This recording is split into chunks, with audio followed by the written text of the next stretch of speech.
આગળ વધીએ સુરતથી જાણકારી મળી રહી છે કે જ્યાં અસલીના નામે નકલીનો વેપલો સતત યથાવત છે।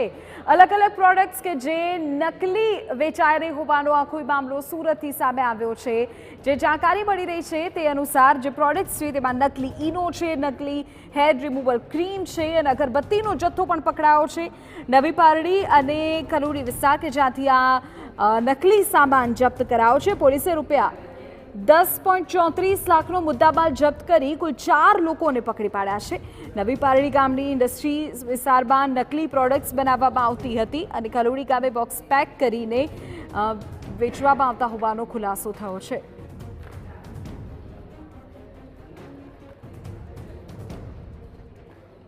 ઇન્ડસ્ટ્રી એસ્ટેટ ખાતે અમુક વિષયમાં ગેરકાયદેસર ઈનોનો જથ્થો બનાવે છે। જે આધારે ત્યાં રેડ કરતા એક ઇલેક્ટ્રિક એસેમ્બલ મશીન તથા ઈનોનો જથ્થો, ડુપ્લિકેટ ઈનોનો જથ્થો મળી આવેલ અને 2 આરોપી મળી આવેલ। તેની સઘન પૂછપરછ કરતા વધુ જથ્થો